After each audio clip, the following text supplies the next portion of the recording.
The little girl couldn't have been older than 7. She sat across from me at Gate B12 in Seattle-Tacoma International Airport, hugging a stuffed rabbit while staring at me like she knew me. Every time I looked away, I could feel her eyes following me. I smiled politely. She didn't smile back. Instead, she tugged on her mother's sleeve and whispered something. The woman turned around. The coffee slipped from my hand and splashed across the floor. It was Emily, my ex-wife. The woman who had vanished from my life 11 years earlier without ever telling me why. For a few seconds, the crowded airport disappeared. It was just the two of us, frozen in place, separated by a decade of unanswered questions. Emily looked as shocked as I felt. She took one hesitant step toward me, then another. "Daniel," she asked quietly. I'd imagined this moment more times than I cared to admit. Sometimes I'd imagined yelling. Other times I'd imagined walking away without saying a word. Instead, all I managed was, "Emily." The little girl looked up at her mother. "Mommy, that's him." Emily closed her eyes for a moment before looking back at me. I didn't think we'd ever meet again. Neither did I. Before either of us could say more, the boarding announcement echoed through the terminal. Emily glanced toward the gate, then reached into her purse and pulled out an old envelope.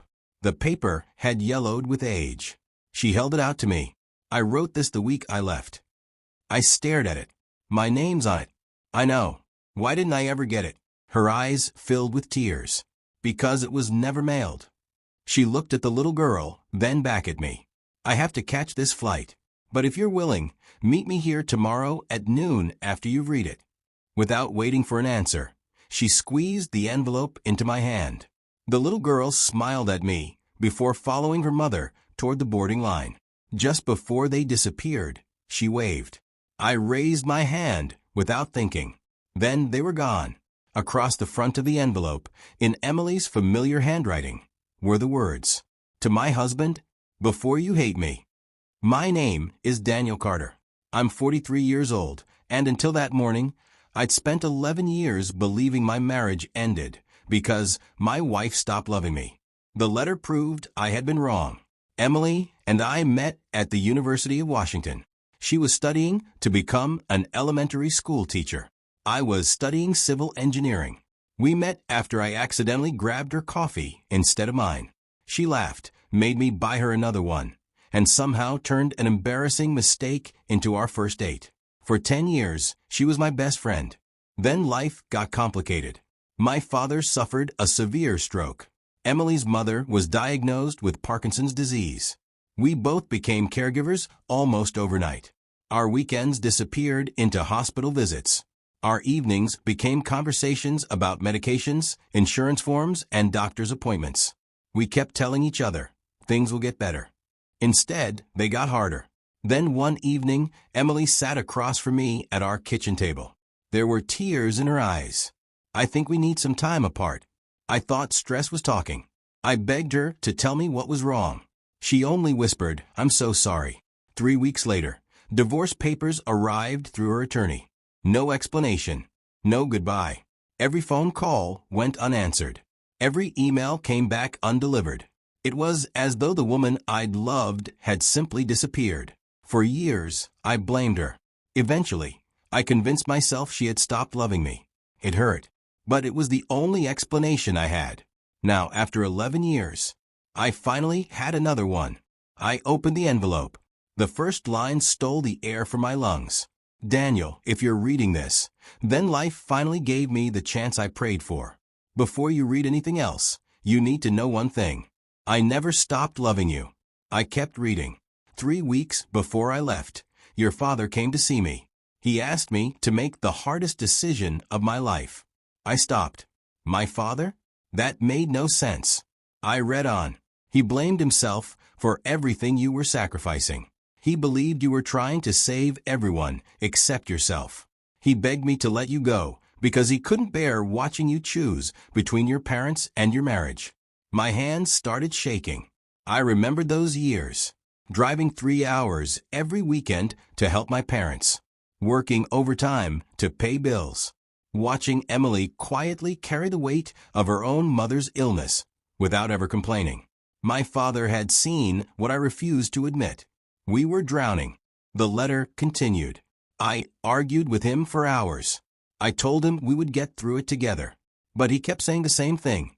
If Daniel has to choose, he'll always choose us. Don't let him lose his future, because of me. Tears blurred the page. Emily hadn't left because she stopped loving me. She had left because she believed she was protecting me. And my father had spent the rest of his life carrying the guilt. At the bottom of the letter, one final sentence waited for me. If you still want the rest of the truth, meet me tomorrow. There are things I couldn't write in a letter. I folded the paper carefully. For the first time in 11 years, I wasn't wondering why my marriage ended. I was wondering whether it had ever truly been over. I barely slept that night. Every time I closed my eyes, I heard Emily's words. I never stopped loving you. For 11 years, I'd built my life around the belief that she'd chosen to leave me. Now, I wasn't sure what to believe anymore. The next morning, I arrived at the airport cafe 15 minutes early. I ordered a coffee I had no intention of drinking and watched travelers hurry through the terminal. Exactly at noon, I saw Emily. The little girl was holding her hand. The moment she noticed me, she smiled. "Mommy, he's here." Emily smiled too, though hers was nervous. She walked over and sat across from me. For a few moments, none of us spoke. Finally, I broke the silence. "I read your letter." She nodded. I figured. "My father really asked you to leave?" A tear escaped before she answered. "He begged me." I looked down at the table. "He thought he was saving me. He loved you more than anyone I've ever known," Emily said softly. "But fear made him believe he had to sacrifice us." I swallowed hard. "He regretted it?" "Every day." "How do you know?" "Because he told me." I looked up.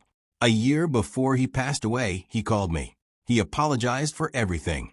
He said he'd made the biggest mistake of his life and wanted to tell you the truth himself. What happened? He lost the courage. I closed my eyes. That sounded exactly like my father. He was the strongest man I'd ever known. But when guilt settled into his heart, it stayed there. After a long silence, I looked at the little girl, who was quietly coloring beside us. "Can I ask about her?" Emily smiled. "Of course." "Lily is your daughter?" "Yes." I hesitated. "Did you get married again?" Emily gently shook her head. "No." "Then." She looked at Lily with a smile so full of love that I already knew the answer wouldn't be simple. 4 years after our divorce, I started volunteering at a community center for children. I remembered. "You always wanted to teach." I did. Most of the children came from foster homes. Lily was one of them. She paused before continuing. Her mother died unexpectedly. There weren't any relatives who could take her, so she entered foster care. I looked at Lily again. She was completely focused on coloring a picture of an airplane. "I became her foster mom," Emily said. "A year later, I adopted her." I smiled. "So that's how you became a mother?" Emily nodded. "The best thing that's ever happened to me." Just then, Lily looked up. "Mommy, can I show Daniel my drawing?" Emily laughed. "I think he'd like that." Lily hurried over and proudly held up her picture. It showed 3 people standing beside an airplane. One was clearly Emily. One was Lily. The third had messy brown hair. "That's me." I asked. She nodded excitedly. "I drew you from Mommy's photo album."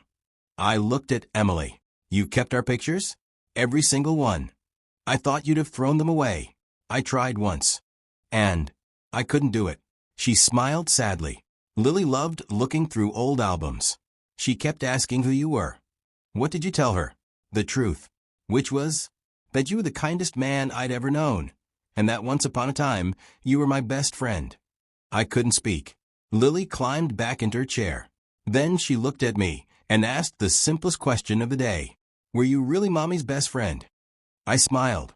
"I was." She tilted her head. "What happened?" Children had a way of asking questions adults spent years avoiding. Emily reached over and gently held Lily's hand. "Sometimes grown-ups make decisions because they're scared." Lily frowned. "Did you stop loving each other?" Emily looked at me before answering. "No. We just stopped talking." Lily seemed to think about that for a moment. "That's silly." Emily laughed through tears. Yes, sweetheart. It was. Those 3 words hit me harder than anything else that day. It was silly. Not the pain. Not the circumstances. But the years we'd lost because none of us found the courage to tell the truth. As we left the cafe, Lily ran ahead toward the observation windows overlooking the runway. Emily and I followed more slowly. She stopped beside the glass. "I've wanted to ask you something." "What is it?" "Are you happy?" I looked out at the plains. "I learned how to live." "That's not what I asked." I turned toward her. "No." She nodded, as though she'd expected the answer. "I'm not either." For a long moment, we simply stood there, watching airplanes come and go. Finally, I said, "I don't think we can get 11 years back." Emily shook her head. "No. But, maybe." She looked at me. "We don't have to lose another 11. Before she could answer, Lily came running back. She slipped one hand into Emily's and, without hesitation, reached for mine with the other. Neither of us pulled away. And for the first time in more than a decade, walking beside Emily didn't feel like remembering the past. It felt like taking the first step toward a different future. Life didn't magically fall back into place after that afternoon. Real life doesn't work that way. Emily and I didn't decide to get back together. We decided to get to know each other again. Some Saturdays, we'd meet for coffee. Other weekends, we'd take Lily to the zoo, a baseball game, or Pike Place Market. Most of the time, we simply talked. The conversations we'd been denied for 11 years. We spoke about everything we'd never had the chance to say. The resentment, the loneliness, the nights we'd both wondered if the other was happier without them. One afternoon, nearly 3 months after our reunion, Emily looked at me across a park bench. "I need to tell you something I've never admitted out loud." I waited. "When I signed the divorce papers," she said, "I sat in my car for almost an hour." I frowned. I couldn't drive away. She laughed softly through tears.